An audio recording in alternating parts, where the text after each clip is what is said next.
And welcome back to Season 3 of the Elite Show, the mob, the mafia, and the man. John has changed his life. Yes, he did. And we're here with the interrupter, or the what's the cutter-in-chief, they call me. The cutter-in-chief, Michael Dowd. Yes, and nice to be back. And our special guest today is Dominic Fiore. Dominic, thanks so much for coming in. Thank you for having me here. It means a lot. Now, John, we've got somebody in the studio that's a little bit bigger than you, a little bit more muscular than you. Yeah, well, he's some shape. Hey, tell us a little bit for the people who don't know about you. Tell a little bit of your history and about how hard you work and things like that.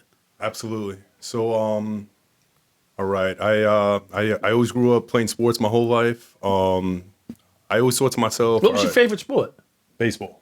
I wanted to be like Derek Jeter. Oh, man. shit. I wanted to be Baseball. like Derek Jeter. Everybody, we got to get some football players. Well, we did have football players. Yeah. We had Lee. Baseball. Yeah. Go ahead. How'd Yeah. that turn out, though? Really? How'd you do? Did you go anywhere with it? I mean, I kind of found my own victories. I got a little bit of trophies. I'm cool, you know. Did you play high school, college? I played in high school. Okay. I played in high school. You know, I always thought, all right, if I'm smart, I'll get good grades. I'm going to grow up. I'm going to go to college. I'm going to make a lot of money. I'll be successful. So for my mom, she didn't want me working out. You know, she said that it would stunt my growth. I was 14 years old. Baseball practice, 5 o'clock. Games at 6. How tall were you? 6'4". Well, 6'4". okay. Well, Imagine if you didn't work out. Yeah. Imagine if you didn't work out. But you know the old. So how Right. old are you, Dominic? I just turned 35. You're 35, so you're right on the cusp. When I was a kid, parents didn't want you working out. They Right. did not want you in the gym because it was going to stunt your growth. It was going. The new way of thinking is as long as you work them out properly. That's not really the case. Correct. Yeah. Correct. So baseball, you're in baseball, high school. Did I'm in you baseball. pitch? Did you hit? What'd you do? Shortstop and third base. Okay. So, like right from there, school would end 2 o'clock. I would hurry up and do all my homework real quick, and then the gym teachers would always open up the gym, and I would sneak into the gym and start working out right before baseball every day. So you even so you had the baseball thing going on, and then you went after and worked out. I worked out before. Oh, and then I would go and play before baseball. Yes. Okay. How was it to Yes. swing a bat when you're all jacked up like that? I mean, that's got to be tough. Nah, I mean, like when you're a kid, you're in the gym, Yeah, you don't know what you're yeah, doing. yeah. You know, I'm gonna do a little bit of this. It didn't really. It's how impact much it. you can bench, right? That's what it's all about. Yeah. Yeah. And he's got the chest for it. It looks like. Yeah. I mean, I'm not. I didn't Right. tell you. So the greatest story I ever tell, and I get my young son in the gym with me all the time. He's always concerned about how much he can bench. I said, so what are you working out for, aside from football? Loves working out for football. And he's like, get the girls. I said, when's the last time a girl asked you how much you can bench? So that's a young kid thing, how much you can bench. Exactly. It's kind of like if you pull up in a Corvette, right? You're gonna get more compliments from dudes. You know, at the end of the day, that's just what it is.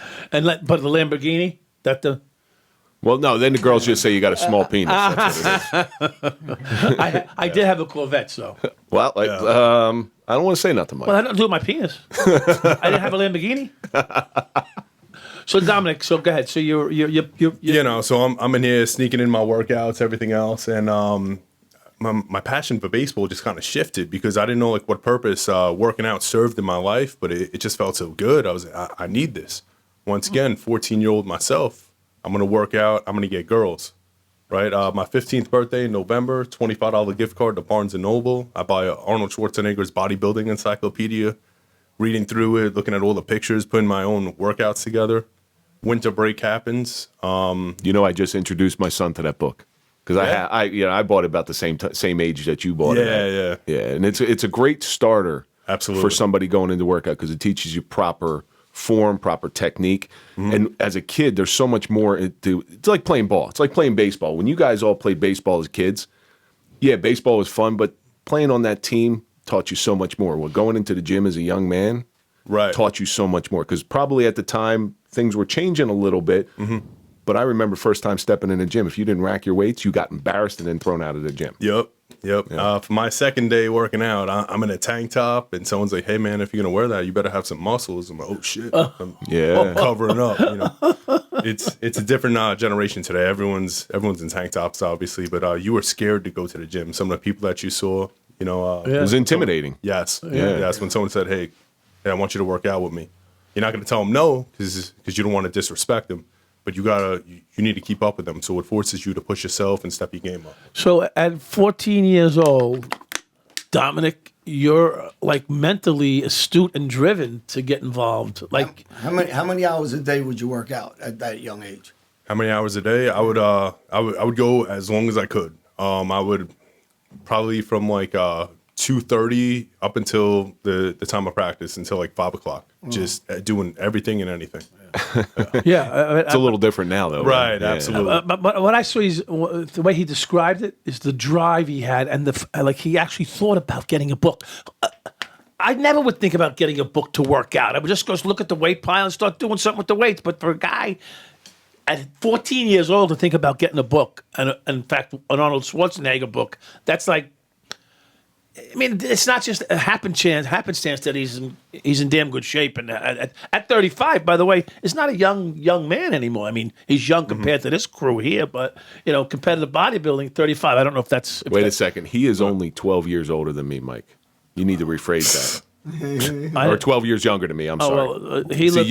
I'm not old like you guys. I'm gonna go sit down. I'm gonna go sit in the corner again. Although I did more pull-ups than most people in this room. I'll tell you right now. All right, that's a guarantee. I'm guaranteeing it. All right. For 12 years, I pulled up every day, 12 sets of pull-ups every day. But Right. 14 to 16 in the set. But the gym for a young kid is so much fun. Like, and that's what I teach my son. My son goes with me in the morning. And when I was a kid going in the gym, I went in the gym when I was about 13 years old, and I had nicknames. I never knew their names, but I had nicknames for everybody. Like, what if this guy was Popeye, this guy was Big John, couldn't tell you their names. And you're gonna remember those names for the rest of your life. Right. And just be careful. I saw a guy that I hadn't seen in 30 years. We used to call him Homie. Right? I don't know what his name was. I see him 30 years later in the gym. I'm like, hey, homie, what's up? He goes, no, my name's Howie. I was like, sorry, buddy. So you're 15 and you're getting the girls? I mean, what's going on? No. So just to touch upon your point, that right there was the younger mentality. I'm gonna get big. I'm gonna get girls. At the time, like there was no Instagram or any social media. Right. So the way I would go and measure my success is I would put on a T-shirt, take a picture of a Polaroid. I would go hang that T-shirt up in the closet, and then I would go try that T-shirt on again 2-3 months later. Winter break happens for school, right? I went 3 to 4 weeks without working out, right? Because like the school gym was closed, everything else, and I was like, man, I feel like shit. I feel off. I was like, I'm not doing this for the girls. The girls were the extrinsic motivation. Right. I'm doing this for myself and for my well being. And then I guess like from there, I was good at baseball, but my passion was now bodybuilding, and I went from wanting to be like Derek Jeter, my hero growing up in New York, sure. to having a swing like Ken Griffey Jr., to wanting to look like Arnold Schwarzenegger. Right. At some point, yeah. Wow. But really, more importantly, and I think the message that you sent out was it was good for you. Never mind how big you were getting, how handsome you will look, whatever you want to call the look. You found that being away from it screwed with your head a little bit, or you just didn't feel right. Absolutely. Yeah. So you're growing up in the gym. You're basically growing up in the gym. Yes. Did you find that it kept you more on the straight and narrow? Because, hey, if you abuse yourself outside of the gym, you're not going to have a good workout. Absolutely. I would give up a social life on Friday nights just to go and work out. One of my best friends, he took a different school bus from me, but it was closer to the gym that I would go. It was like about 5 miles closer. So at the time, like if I took the school bus home, once baseball season was over, then I would have to take a taxi cab, $12 ride. I would go and take his bus home. He's like, dude, you can't come over. We're going out to Brooklyn. I said, dude, don't worry, I'm not going over. I was just cool like with his bus driver. I would get off the bus. I would walk a mile to the gym, call my mom at work. Hey, can you come pick me up? Like once you get out, she's like, honey, I'm not out until 6 p.m. It's 3 p.m. I'm like, all right, perfect. Work out for 3 hours. So I'd given up like plenty of social life on Friday night, which at that time it was drinking beer, stuff like that. Yeah. Well, if you have a nice car, you don't put bad gasoline in the car. And I'm like, you got a Corvette. But it amazes me what he's saying here, because the ability and the awareness at such a young age. I mean, he's from Howard Beach. In Howard Beach, I'm not saying the guys don't work out, but that's not the first thing on their mind. The first thing on their mind is getting laid or getting cash. I mean, for real. I mean, that's the way.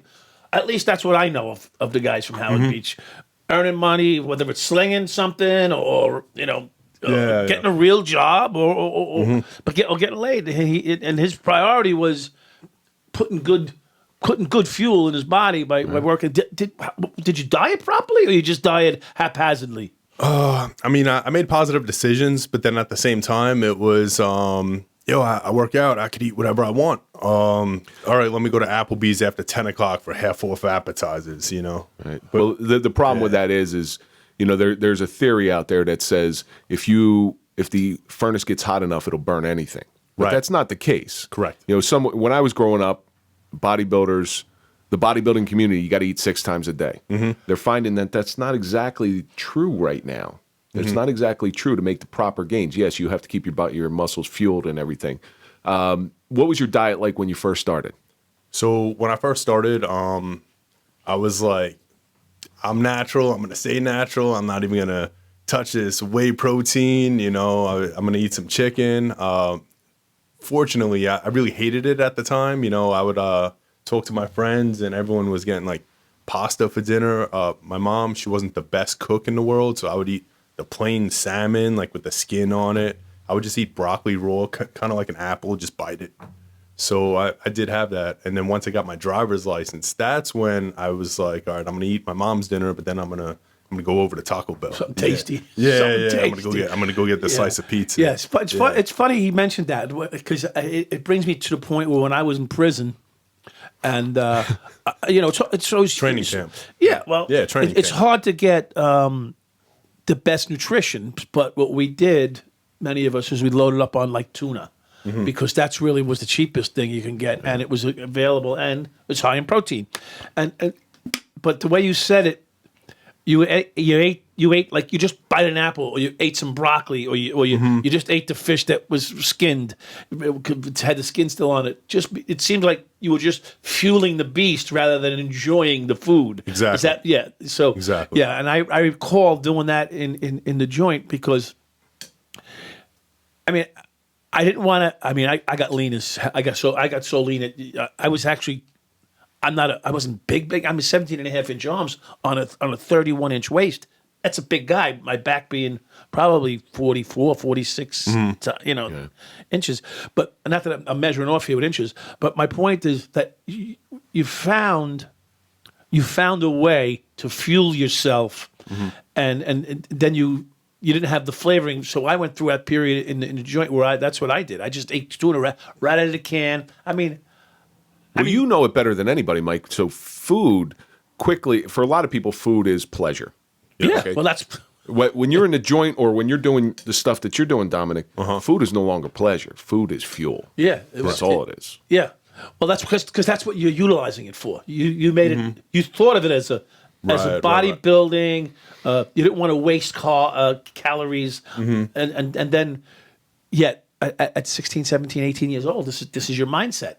Right. So, I actually went to college for 3 years. My dad had passed. I didn't have a cosigner for student loans, and then I wanted to go NYPD, but then what happened was I had owed my school money, so they wouldn't give me my transcript. I didn't look qualified. Like, I had my 60 college credits. My dad always told me not to join the military because it's a time of war, bad time to go. But once he was gone, I was like, fuck it. There's nobody holding me back. I went and joined. Oh. I met some good friends. What year? What year did you join? I joined 2009. Oh, you right in the 2009. middle, dead square in the middle. Yeah. That was thankfully. Operation Iraqi Freedom in 2008. Yeah. And did you deploy? I deployed in 2013 out to IUD Qatar. Pretty easy assignment. Yeah. Yeah. But it's still when you're not sleeping in your own bed, it's never Well, easy. what's interesting about that is that we were involved, and yet a big monster like this. You might have used him on the front. Yeah. They put him in Qatar. What were you doing in Qatar? Palm trees and Qataris? Nah, I was just doing my job. 24-hour gyms, 24-hour chow halls. So my day off, I'm like, man, this feels like forever. I'm just gonna go into work. So as you work every day, right? 28 days in a row. It's like, all right, it's only been a week, but really 1 month gone by. Yeah, just a time. But how was Qatar itself? I mean, so for people that never been to, and that's in the Arabian Peninsula, right? Yeah, so I mean, I get off the airplane. I just see people running. I'm like, wow, people are really into health and fitness over here, right? No, because our trailers are on one side, but then all the bathrooms are on the other. So yeah. And is that a cultural thing? I mean, I don't. No, it's just the way that it was set up. But you would see stuff that was common that like you're not really accustomed to. Like what they tell you right before you go, hey, you may want to get some sunglasses. You're like, nah, I don't need sunglasses. I'm good. You get there, you're like, oh man, I definitely need some sunglasses. Wow, yeah, that's a lesson. Yeah. That reminds me. So we got the speaking of sunglasses, the John Elite Right limited editions from Private Eyewear. Right on. Just go on johnelite.com. You can order them up. But there's certain rules, especially. What I learned is you never go in a bathroom after a bodybuilder because the stuff that you put in your body does not come out smelling so great. Wow. Ooh, it's brutal. That's quite the plug. There. It's brutal. So you're going in porta-johns over there. No, I mean, did they have the whole bathroom set up? They actually did have some of those. Yeah, they had a bathroom set up. Yeah. Oh, so it wasn't too bad anyway. I mean, it was kind of like, I mean, if I'm taking a piss, I'm good. But if I'm doing number 2, I'm gonna squat right over the toilet, then I'm gonna run to the other side before that water splashes me. Man, was it like that in prison? Was it like in prison? no, I mean, I just hit my ass with the water. I didn't care. I just flushed it. It was a rinso. We've gone down a really bad turn. Yeah. But how did you get your nutrition over there? So, all right. So it was like when I first joined, I wasn't deployed. I met someone. He's like, hey, dude, you should do the show with me. It's in 3 months. I'm like, man, you want me to do in 3 months what I've been trying to do like in like 8-9 years. I thought that a certain appearance was all genetics. I was like, I just don't have it. He's like, yeah, it's all diet. He goes out, he gives me this diet. To me, it was easy. I'm like, I've been eating this shit my entire life. So like the stuff that I didn't like the sweet potatoes, like on the days that I did get to eat them, I'm like, every time I eat it, it tastes like candy,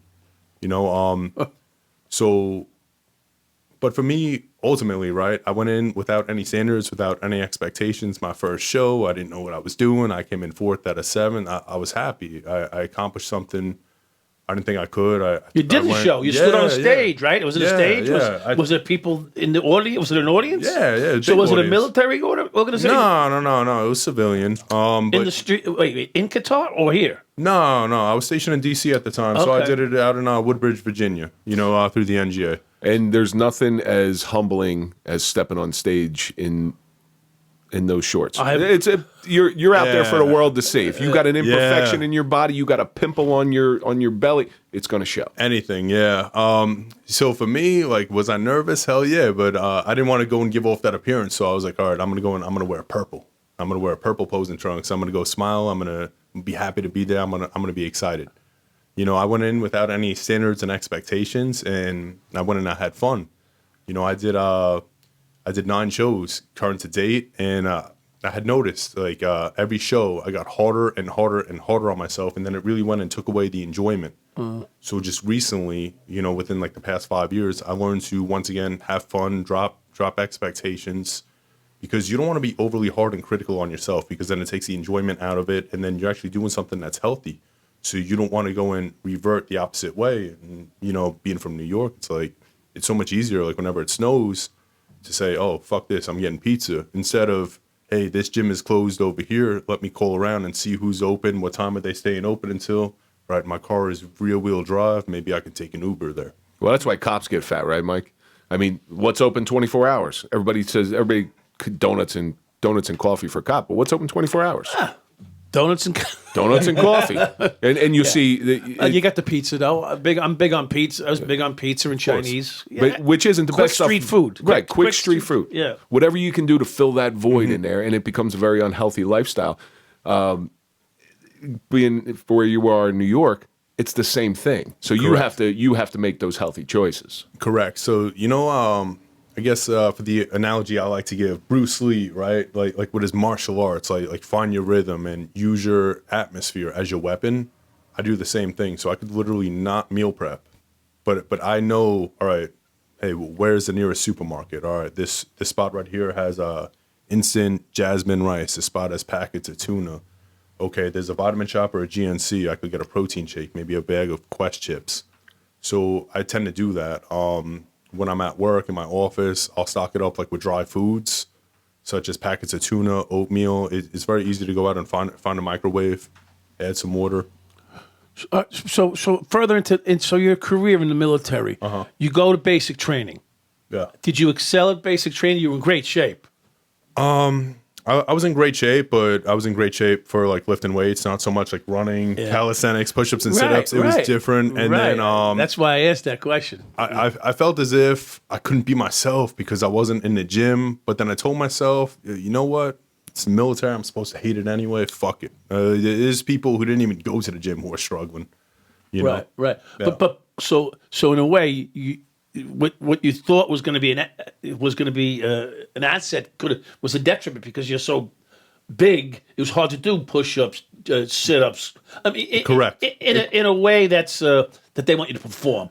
Correct. It's a different type of muscle use. Correct. Yeah, right. All right, because when I went to the police academy, I was in pretty good shape. Right. Muscularly. I thought I was in pretty good shape until you're holding your arms up for hours. Or you're in the lean and rest for hours. Oh my All of a God. sudden, you realize real quick that what I thought was in good shape is not really good shape. Yeah, Exactly. Yeah. Those arm circles. Oh my God. They're awful. Oh Exactly. my God. Awful. I did arm circles for about an hour one time in the police academy, and this guy didn't stop. He just the drill. The drill sergeant. They didn't stop. I'm like, is this guy crazy? My drill was a force recon Marine. He could stay in the lean and rest for like 2 days. And he smoked 5 packs of cigarettes a day and still ran a 5-minute mile.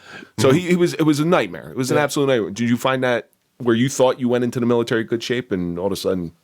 I mean, it's not that. I think that it was more so like a mindset thing, right? Like if you put your mind to it, like you will persevere. You know. So like I went in and my family didn't really come from much. I told my mom like when my graduation. Oh, you don't have privilege? No. No. Okay. There's no privilege going down over there in Howard Beach. I'm sorry. No. So I had told my mom, all right. Are you? We never clarified. Are you one of two? One of one? Are you an only child? Just. Oh, I do have a younger sister. She lives out in San Diego at the moment. Yeah. So I had lost my train of thought. Oh no, here's what I was getting at. No, it's all good. I told my mom, hey, this is my graduation date, right? She bought her plane tickets and then reserved a hotel.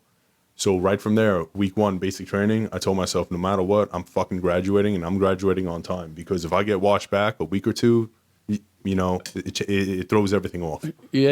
And your mom already booked the hotel. Right. Now you're coming from the family that you came from where your dad never wanted you to go in the military. How did your mom feel when she saw you up there graduating? She cried, but you know, she's kind of dramatic. She would cry at everything. So like, It's okay. Yeah. Give her props, man. She's No, got a heart I like that. I know. So it is like what I expected. Yeah. Now you get out. Now you get into some serious training. You get out of basic training. Yes. So we get out of basic training. We go to tech school. So I actually initially had a certain career field. Week 3 of basic training, Air Force Honor Guard came in. Right, everybody's mean as shit to you in basic training. These guys come in really nice, sharp uniforms, spinning weapons, catching it, drill. They're like, hey, do you want to do this? I was on my way out. This guy was really nice to me, a master sergeant, which is an E7. I didn't have rank in basic training. You don't get it until you graduate. Right. But I said, yeah, but you know, there's a lot of people interviewing. I don't think I'll get it. I heard 3 years, Washington, D.C., non-deployable. I instantly thought of all those times I played Call of Duties. I may have killed 20 people, but I died 7 times. I was like, all right, at least I'm not going to die for 3 years. I went in on that interview. I killed it. I was number 6 of 8 picks. So fast forward, basic training, right? I'm going to tech school. Everyone's happy. They're going to tech school. Basic training is over, and then everyone is slowly getting back their freedoms. I was picked for Air Force Honor Guard. Right, but mind you, at the time, you're slowly getting back their freedoms. Like he was in the box, like you're in the hole in prison. Absolutely. So sorry. now Air Force Honor Guard. Right, I get off the plane.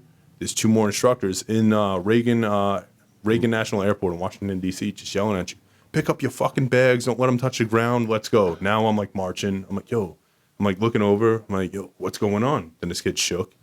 You can't really talk to people in the military how we're talking because because you got to understand that not everybody is from New York. You know, like we're different. So everyone else is shook, and I'm like, wait, should I be? I don't know. Like I know like the rank, but if this guy tries to fight me, I guess I could fight him.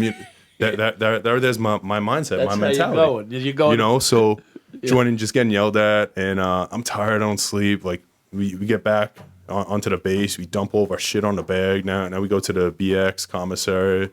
We spend like $150 on irons, ironing boards. Now we got to go iron our stuff, keep it in uniform inspection. I'm talking to my other friends from basic training. Like we all got each other's cell phones. We didn't physically have our phones on us, so pen and paper, writing it down and making phone calls. Hey, what's going on, man? It's Fiore. Yo, tech school sucks, right? Then they're like, no way, man. Like we're all face, we're chilling, we're partying. I'm like, shit. I'm in another basic training right now. So I guess for your specialty for the honor guard. Correct. The reason. So you just left basic training, and now you're getting treated the same way and when you entered the other basic training. Only I was thrown off guard by it because I thought I was gonna chill. Yeah, this was gonna be smooth. Yeah. I tried to get out of it. Did you? No. I tried to get out. Then you go up the chain, you know, and then they're like, hey, how about we send you to home Air Force Base? I'm like, where is that? They're like, no, you could go home and be discharged. I'm like, no, that's not a good look. I can't go home. So obviously, like, once again, I go graduate, and then I kind of somewhat sort of have my life back. You know, I'm back in the gym, 6 months out the gym. Within a month, I get my appearance back. 2 to 3 months, I get my strength back. And now once again, I feel mentally grounded and in control. Well, you find out real quick that you have that muscle memory. Yes. All right, so that muscle memory is huge. Mm-hmm. Your muscles are used to growing, being worked, being stressed. Mm-hmm. And, you know, everybody in the gym will think, if I take this week off, I'm gonna lose everything that I gained. It's not true. It's really not. It's a myth. Yeah. It's got to be an odd thing because you're active military. And you're trying to do competitive bodybuilding. Now, are you have your NPC card, or what kind of organization are you at? With I was in the NGA first, you know. Well, what's an NGA for those of us that don't know what NGA is? So the NGA is the National Gym Association, right? So I was an athlete like for the NGA because that was the bodybuilding show that I picked, and then the venue was 30 minutes away. Right. Here's another thing that I didn't touch up on.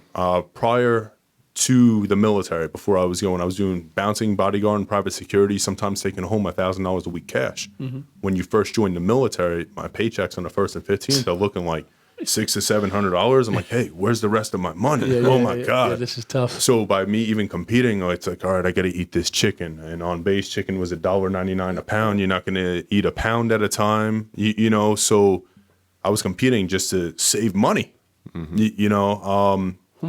So the way that it worked was I would diet, I would go half retarded, and then 1 week before the show, I would just take leave for 5 days just so I could rest.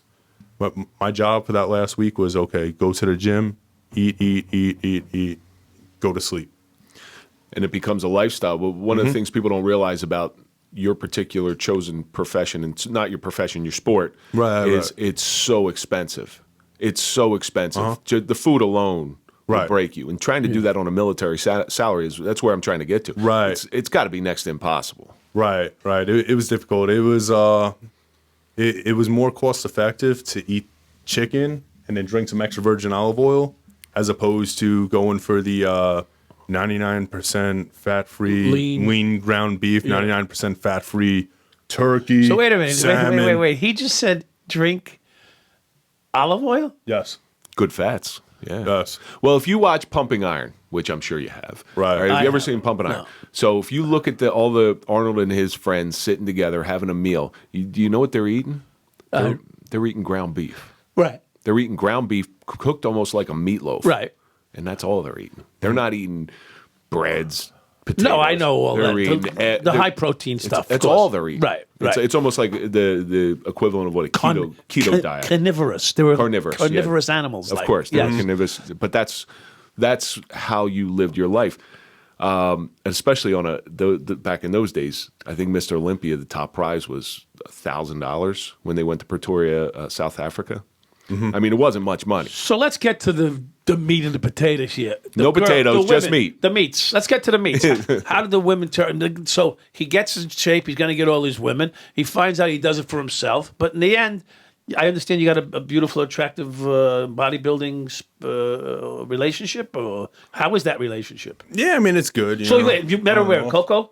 Because you told us earlier off camera, you're down in Cocoa Beach area. Yeah, I met her there, and then I went to the Arnold Classic in 2016. She was working a booth. I gave her my number, and then she texted me, asked for coffee, hung out with her that Coffee? night. That's you got to be something special because not only did you give her number, but about 50 other guys gave her their number as well. So you got to be something special. Yeah, you got to think like that too, because like at the end of the day, right? I'm going through some shit. You're going through some shit. Nobody cares. Like we're all on our own. If a girl goes through some shit, she's got like 20 other dudes like right there. You know, It always pisses me Why off. is that the case? Girls can do whatever they want to do. The case? Look, man, like I could post up a photo and then some knowledge and information, right? How many people are really going to go and like my shit on social media? Like 50? Yeah. You know, it's some girl, she goes through like a bad breakup, right? And then now she posts a picture from her back. She changes her Instagram name to Fitness. And then now you got all these people like, wow, I really admire your strength. 6,200. You're the strongest person I know. 6,250 likes.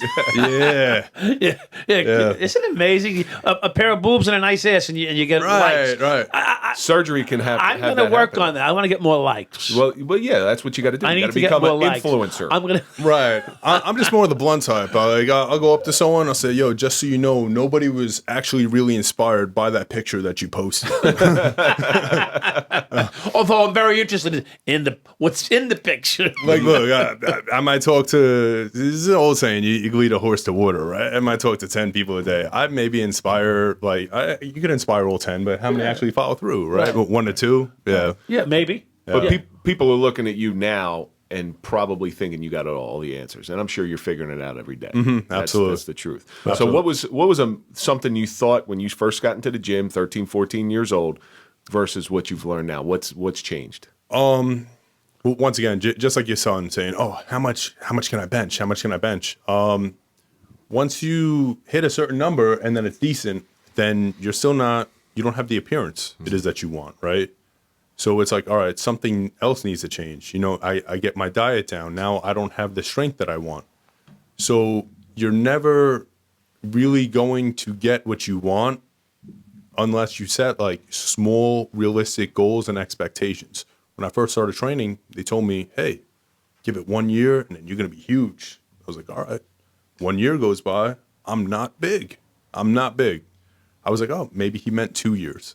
I didn't start looking some type of way. That's when you started putting the T-shirts. He started using his T-shirts. I thought that was so fucking that's a cool. good way of measuring it. It really is. So cool. I didn't start looking the way that I wanted to look until I was about 23. But then, you diet for 16 weeks and then you're just so burnt out. It's like, man, I don't want to eat fish or broccoli that, hey, I'm going to do whatever I want for a week. I'm not going to go to the gym. I'm going to eat whatever I want, take a mini vacation. Then out of nowhere, I gained 20 to 30 pounds back. Wow. So then I knew next show, okay, like when I do it, I'm going to maintain for a little bit. I stayed lean 2 to 3 months after. So now it's just more about balance, right? If you talk to a judge and then you go up on stage for a judge, there's always going to be something wrong. There's always going to be something that you could do better.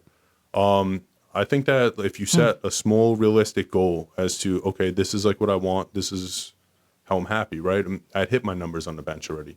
Maybe your son just needs to do that just so he could see that, okay, hey, why am I not happy? Like, why am I not satisfied? Well, I did something like that with him Right. recently. So he'll do, say, 25s on each side. But I when I bring him up after doing a couple sets, I used to put 2 10s and a 5. I said, now watch this. Because it's all mental. It's all a mental game. Correct. Even when you're dieting, it's a mental game. So I put 2 25-pound plates on the side.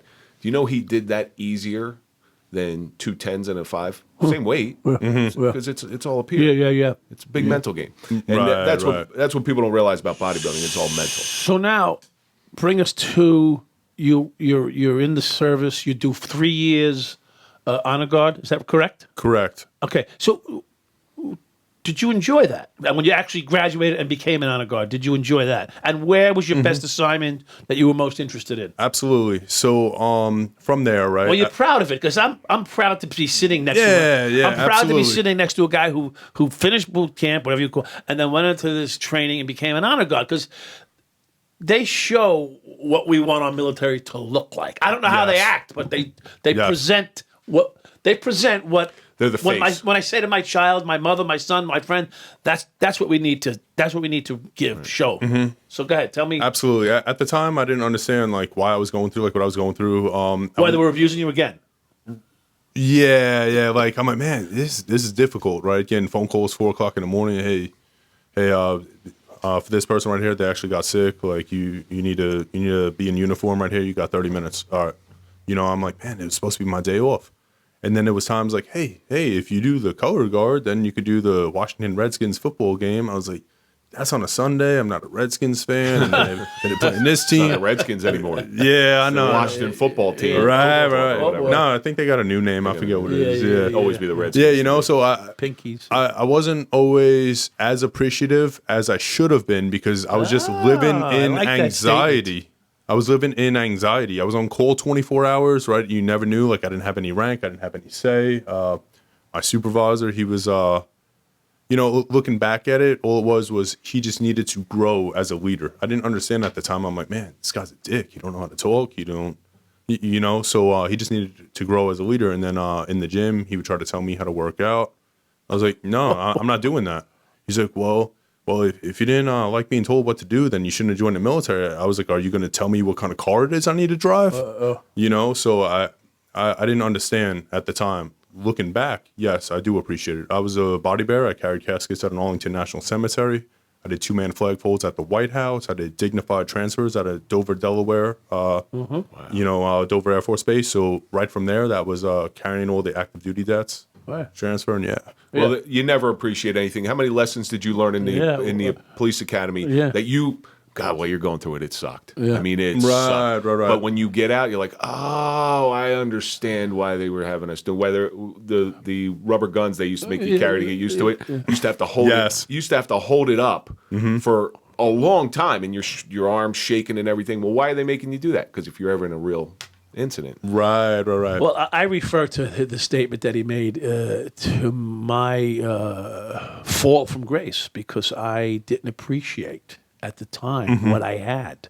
I didn't appreciate being a police officer because because it happened. You went to the military, it happened, But now, as a 35-year-old man looking back on his experience as an honor guard, right? You really, because now I'm not going to put words in your mouth, but I'm sure you looking at the honor guard today and seeing the function that you were performing, but the visual of it, because you're not doing it, correct, really makes a big difference to you. Does it not? Correct. And then once I came off active duty in 2017, I moved back to New York. I didn't know that they actually went and had a base honor guard in New York, so I did that for 2 years. Now, mind you, in New York, I'm a sergeant at the time, so staff sergeant. So I'm getting New York housing allowance and everything. I was like, wow, I'm taking home $6,000 a month right now. This is someone who started from $600 a paycheck, to years on in, and then I went from $3,000 a month on active duty to double my salary just to be home and then do this honor guard. So it all came into play. I was fully trained. Wow. So there was a cherry on top of that. But you got to look at what you did. Step back from it for a second for being that honor guard. So those families are going through something that's unbearable. Correct. Unbearable. You were there. You were the face of the military, like you said, Mike. And you gave them, okay, well, at least my son or daughter is being sent off with some dignity. Yeah. Yes. Yeah. I think it's an important role. It's the last thing that they see. Yes. Yeah. And it's what's going to stick in their head. Okay, well, at least. It's the last thing that we all see. Right. And for me, I have to say this, Dom, I appreciate that. And by the way, I didn't know. I looked on his Instagram. I saw Air Force, military. I forget what it was because we see so many different things while we looking.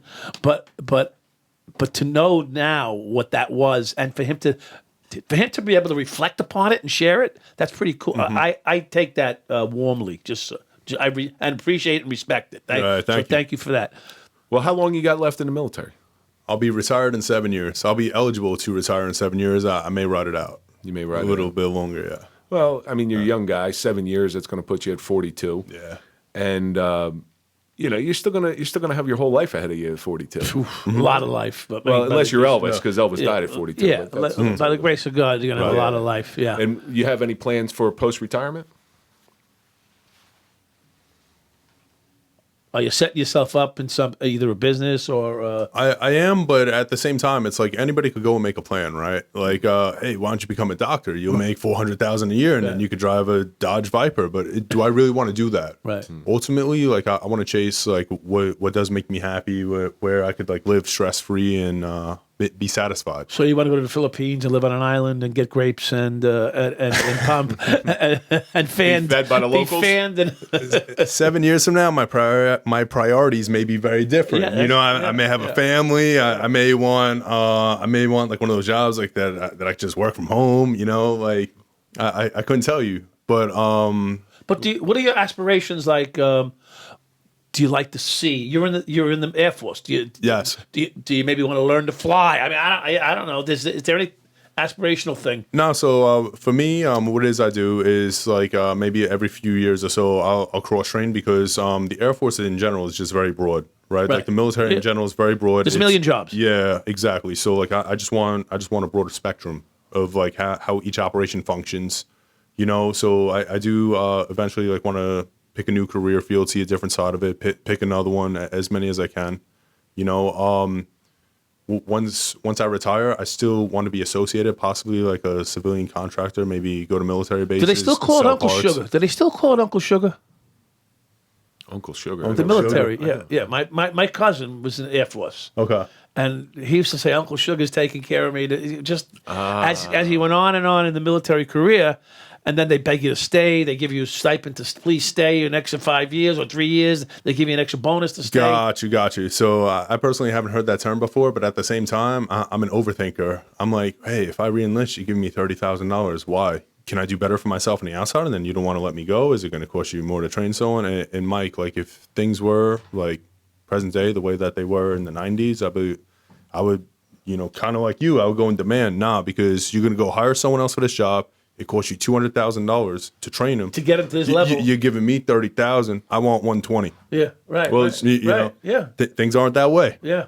The fitness portion of your life Yes. has been such a big portion. Do you see that carrying on after your retirement? Absolutely. So there's people Because it's a lifestyle. There's make no Right. mistake about it. There's people who do what they do. They branch off. They start their businesses. They're like, all right, cool. I don't have to work out anymore. But like to me, I'm just like, hey, what happened to liking it? You know. So it just so happens that the military, the working out, the sports, going to school, it just fits my lifestyle, and I manage it. Well, it's a regimented lifestyle. And Yes. I think, you know, we all could use a little bit more regimentation. I try to keep it as regimented as possible, although my life seems to get thrown into chaos. Yeah. Right, Yeah. right. Organized. Organized chaos. Organized chaos. It's like traffic. Yeah. But it's so how could obviously your body's going to change as you get older. Mike and I can attest that as you get older, you just can't keep up the same level anymore. Correct. How do you see that changing? How do I see that training?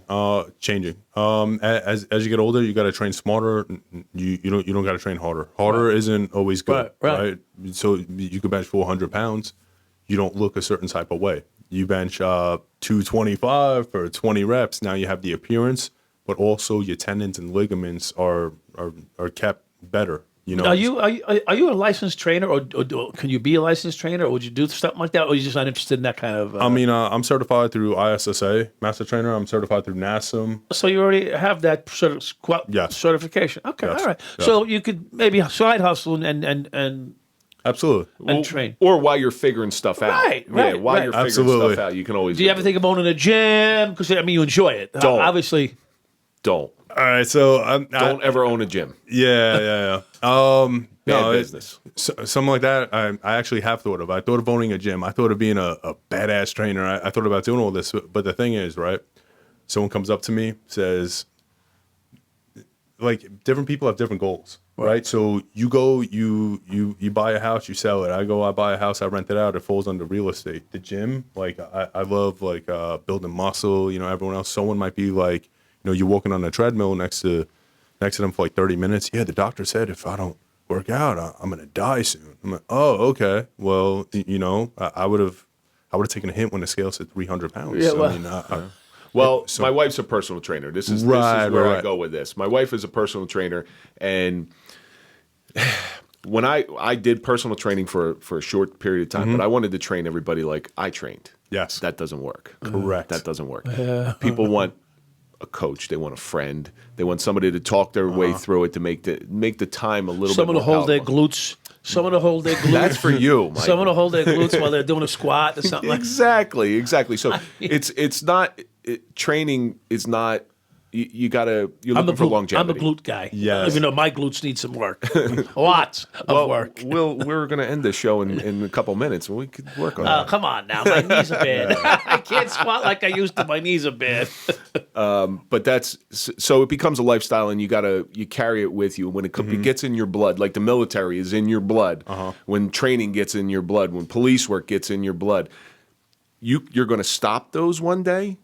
To the extent that you're doing now, but it's never going to leave you. Exactly. One day your military career is going to have an expiration date. Exactly. And then just like with everything going on in life, like career focus, hey, I need to go and train myself. It's like to go and really like work with other people, it just consumes so much energy. And just to touch upon what you said, you're not just a trainer, you're a friend, you're a social support network. You get crazy text messages, like life coach. You get crazy text messages. You get like guys hitting you up on Instagram. They want to know what the hell. Why didn't you answer me? Yeah, you do. You do. Then I end up dating their girlfriend. Yeah. Comes with it. Well, so what's in the immediate future? Are you doing any shows? Any shows coming up? Probably in the immediate future. I would never go into a show, not because I'm not physically ready, but I need to be mentally ready. So I'd say like within a year. I'll pick something. But right now you're doing, if you don't mind us saying, you're working with the government, right? Correct. With the military service, and Correct. you're working. I don't know if you're aware. You're doing. So Air Force on the guard, Intel, security forces for a little bit, and once again activated on a COVID mission, New York state of emergency. I ran a vaccination site for a year. Now there's staff shortages, so I'm in a nursing home.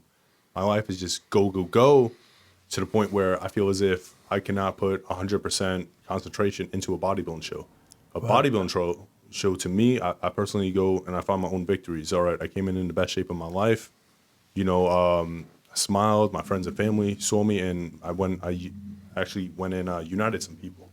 Right? Forget the trophy, first place, second place. It's a $5 trophy. You need to find your own plastic victories, trophy, Right. Some people like cars, some people like trucks, some people like red, some people like yellow, some people like Italian girls, some people like Spanish girls. You got to ultimately go and find your own victories and like learn gratitude. I like them all. Just Yeah, but At the Mike Dowd. but just kidding, honey. Yeah, Yeah, we don't want to. We don't want to. Kidding, honey. yeah. But just life in general is just crazy to where I still like live the lifestyle. I still like make positive decisions in my eating. I still train, to the best of my abilities. That like if I go and then I go into a bodybuilding show, I'm very competitive. So I just go all in, and then I get so absorbed with it that I'm just not ready to be absorbed with it just yet. So where can we find you? Where can our audience find you? So I can be found on Instagram. My Instagram name, Diesel Dom. That was my nickname in high school. Diesel Dom 2.0 _ Mr. New York. YAWK. Mr. New York happened like when I was stationed down south in the military. And Yeah, because she asked for coffee and stuff. Coffee. Yeah. We're from New York. New York. Yeah. Of course, you're at the real Mike or the Mike Dowd. I am real, but You I'm are not real. The Mike Dowd. I'm real. You're so the real, I'm real Kevin but Donaldson. I'm the Mike Dowd. And of course, true John Alite. Dom, thank you so much for coming in and talking to us because there's a lot of different aspects, but we're going to have you back in 7 years so you can tell us all the stuff that you can't tell us now. Yep. I got you. Yeah, really. got you. I will end it as we end this on a note. He said there's several things he can't talk about because of his professional career, and we'll just leave it like that for now. Thanks for coming. Well, thank you very much for joining us for this episode of The Elite Show. Don't forget to hit that subscribe and like. The Mob, the Mafia, and the Man, and we'll see you next time.